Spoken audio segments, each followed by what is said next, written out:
So welcome back, everybody. The clip that y'all just saw was, of course, that giant cedar log that we cut up recently, and we managed to get some really nice boards out of that tree, and I'm very excited.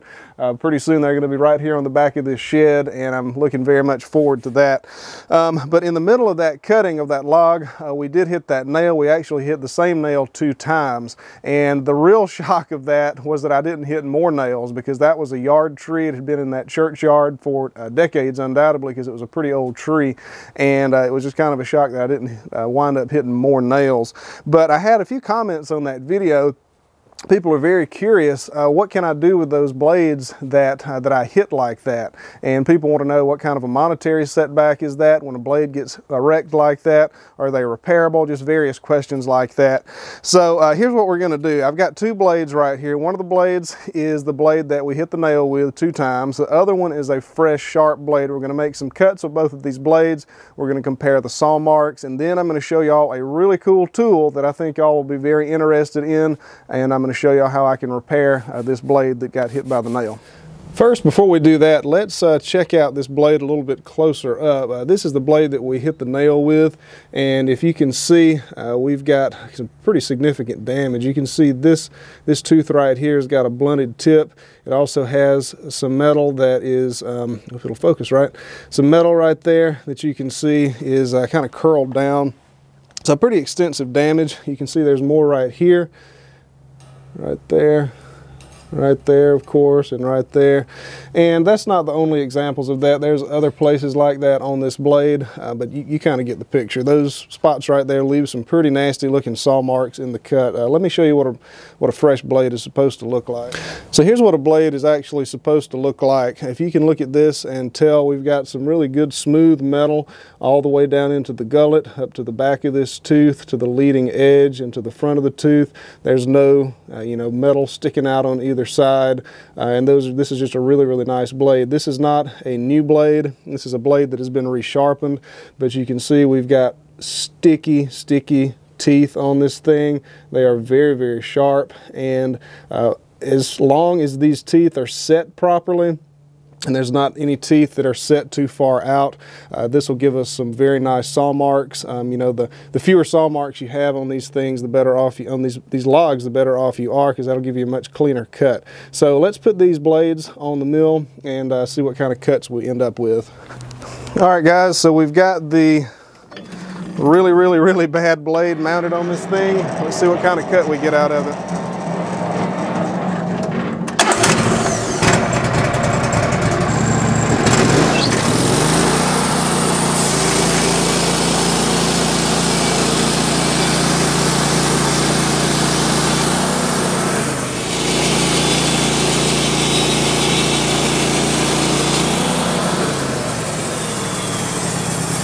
So I'm actually a little disappointed at how this showed up. It showed up a lot more dramatically on the cedar. All right, guys, so the reason that cut surprised me so much, well, that's dark, isn't it?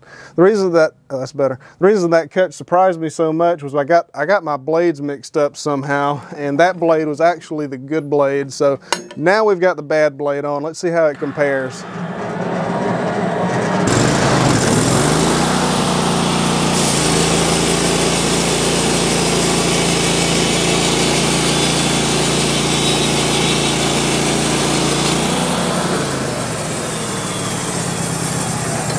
So this is the effect that I was looking for, and this is very much what showed up on the cedar log in that last video. If you can see, we've got, it looks like a washboard right here, and that's just a result of that those teeth on that blade being so damaged by that nail strike. It shows up pretty well on this pine, actually.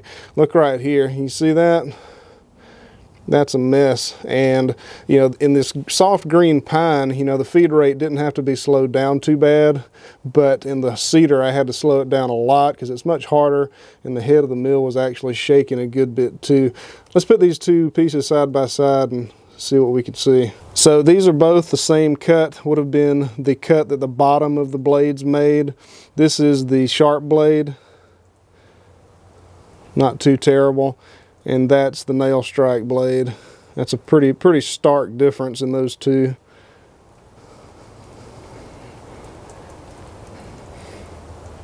All right, let's see if we can go fix it. I'll tell y'all something that's incredibly satisfying. It's kind of raining off and on, just a few drops here and there, drizzle, and I'm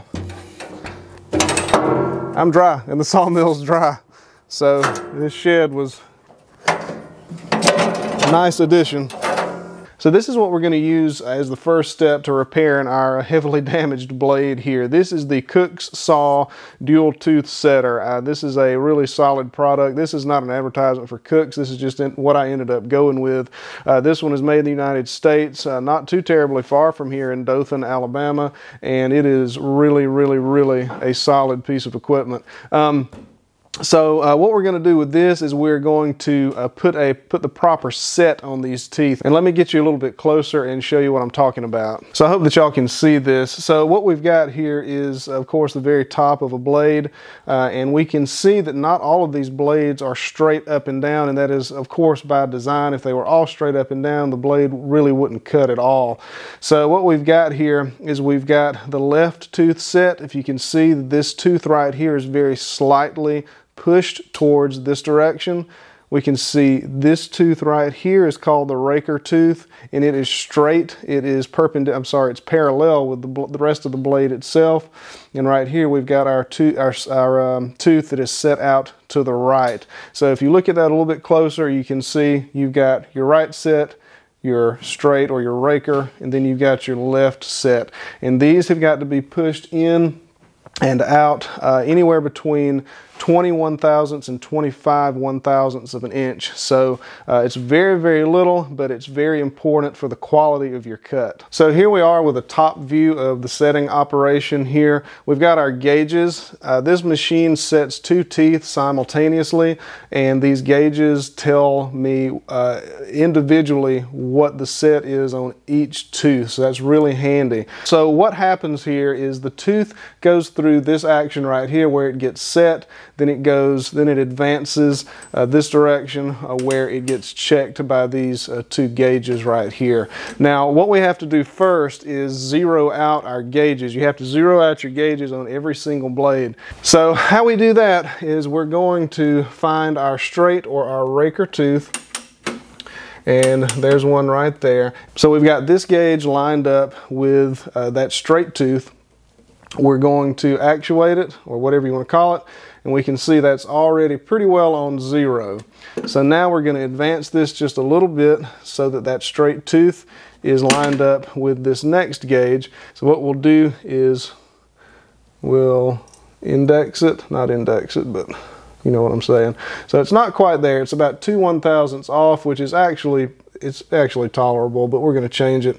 So all we do is turn that just a little bit, and the blade is now zeroed out. So I think I've got this positioned to where y'all can see these two dies. If you look right here, here's one die, here's another die, and those right there, those are responsible for pushing those teeth in and out. So let's start here and I'll show you how it works.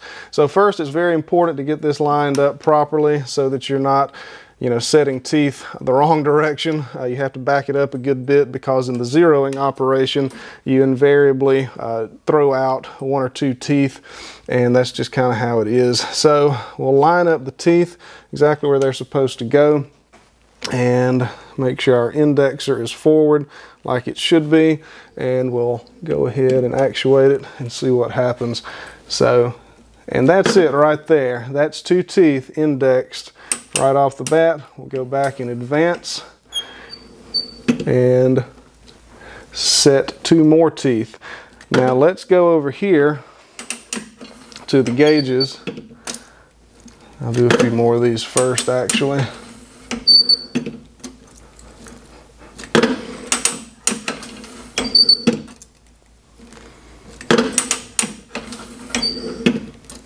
And that's doing 2 teeth at a time, which is really nice, because that, there are setters that do 1 tooth at a time, which work perfectly fine, but it takes twice as long.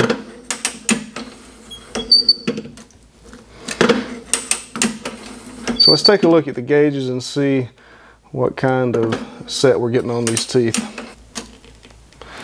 So on this one, you can see we are running about 32 1/1000ths of an inch, which is, you know, it's not going to make or break what you're doing here, but you do need to be a little more accurate on that, and I'll show you how to fix that. So this gauge is actually checking the work of the opposite side die. So what we want to do is back that out just a hair. So we've got our screw here, our bolt that locks that into place.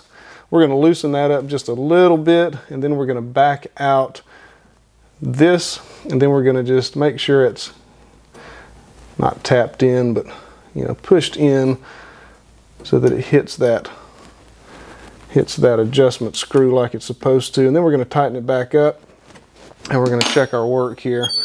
So that one, I have to advance it a couple of times to get it to where we need it. So now we can see we're at about 29 or so. Okay, so upon further inspection, it looks like we're not getting good consistent measurements. Another piece of this machine was a little off. So what we'll do is we'll just do that again. It's 32 because it was not adjusted. There we go. Now we're going on down where we're supposed to be. That's 27 1/1000ths, 27 1/1000ths. And I'm not going to change it. That is, I'm not going to complain about 2 1/1000ths of an inch.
All right, guys, so you probably already guessed, but this is the sharpener. This is the Cook's Cat Claw Sharpener, and I can only assume that it's named that way because it ends up putting a very, very sharp, sticky cat claw point on these teeth, and it does a very, very nice job. This is not an ad for Cook's. You know, this is just what I ended up going with.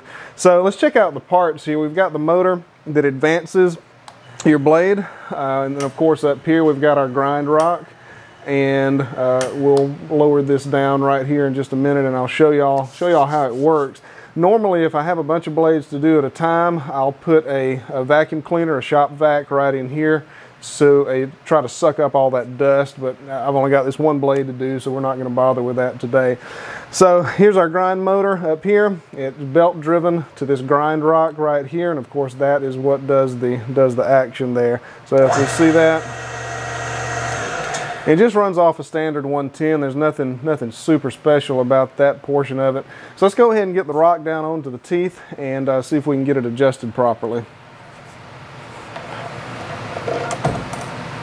So let's check it out a little bit closer. So right here we've got the tooth face, we've got the gullet, and we've got the back of the tooth face right here. Right here we've got the hook angle. These are 10-degree wood miser blades, so that hook angle is 10 degrees. This machine is set up to put that angle back on these blades as it grinds, and basically that is the angle at which the tooth enters the cut. At least that's what my cook's manual says. And between these two tips, between these 2 points, that's going to be your tooth pitch. So right here, this gullet, that gullet functions to remove sawdust from the cut. As this blade goes through the cut, sawdust whirls around right in here and exits on the other side of the log as you go through the cut. What we're primarily concerned about is putting just that very 1/10,000th or 2/10,000ths of an inch. What we're very concerned about is putting that sharp, sticky cat claw cutting edge back on that. So So enough talking, let's just get into it and see how it works. All right, so here goes. Let's go ahead, and what we'll do is we'll turn the motor on, and then we'll make sure it's adjusted properly.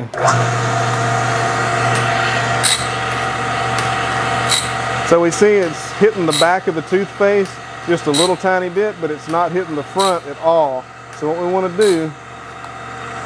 do is adjust this so that it pushes the tooth just a little bit less through the cut. Let's see what that does.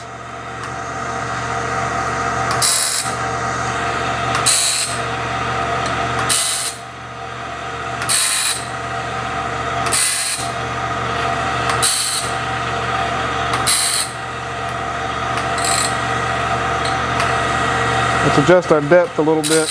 There we go.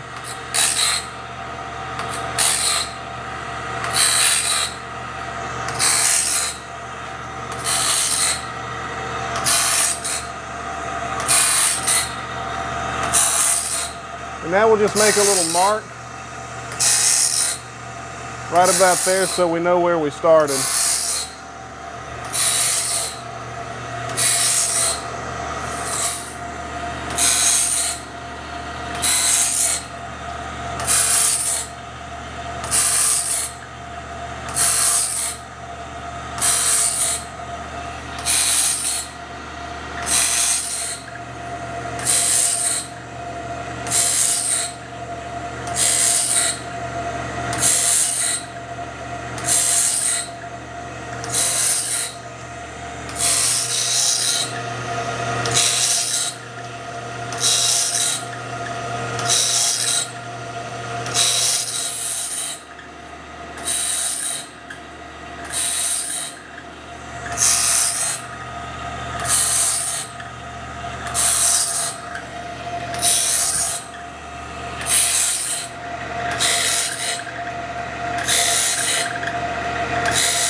All right guys, so we're back out here at the mill, and here's a close-up of that blade that we just finished up.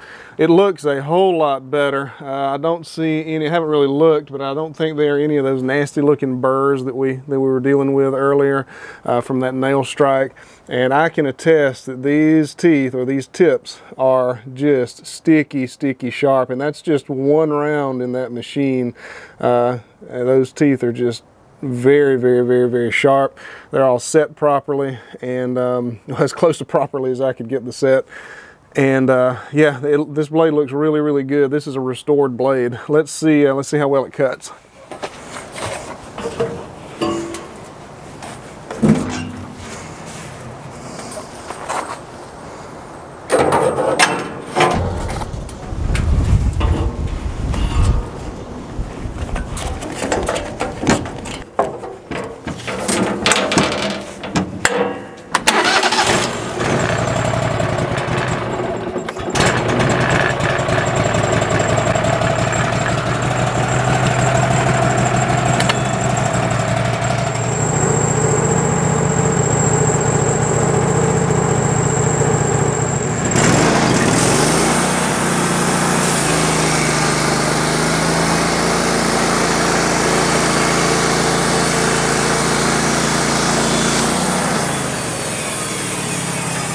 So here's what we ended up with. Here's the board that we cut, or here's the cut that we made rather, before sharpening with that snaggle tooth blade.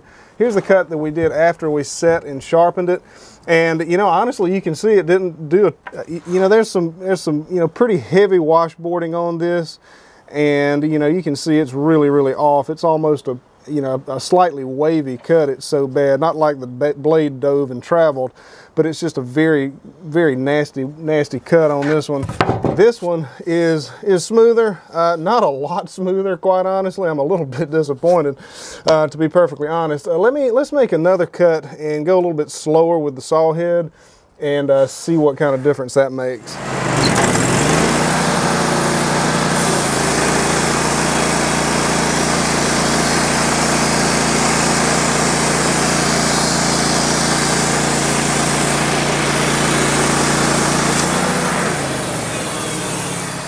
All right guys, so here's our very original cut with the blade after the nail strike. And this is the last cut that we made. I'm actually pretty dissatisfied with that. I'm about to go in, run this blade through that entire process again and see what kind of improvements we can make. All right, so I went through that whole process again, except this time I sharpened it first and then set it. That's what I had been doing before today, really. I read somewhere that, you know, it's usually best to set it and then sharpen it because you get burrs off on the sides of these teeth that mess up your reading on your setter. But this time I sharpened it first and then set it, which is what I have been doing. And I seem to get a lot more consistent readings on the setter. So I don't know, let's just see what happens. I haven't had that kind of results on this thing, on that sharpener and setter. I've actually had pretty good results. It must be because this blade is so damaged.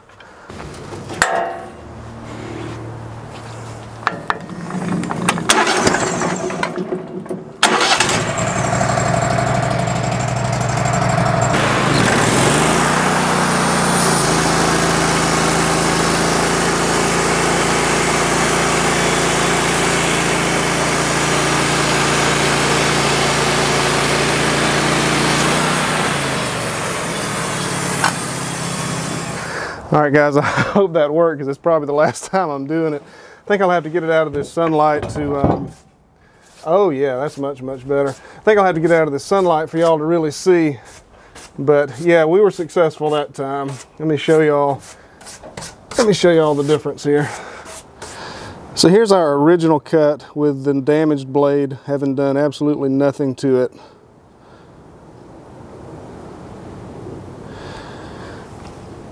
Here's our results after we sharpened it and set it one time.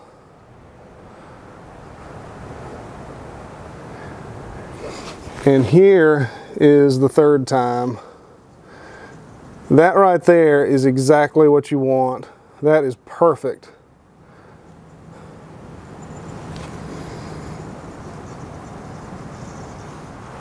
You can look and see a few little marks right here. But those are just, I mean, it's rough cut lumber. I've seen a lot worse with rough cut lumber. I've made a lot worse with, well, rough cut lumber.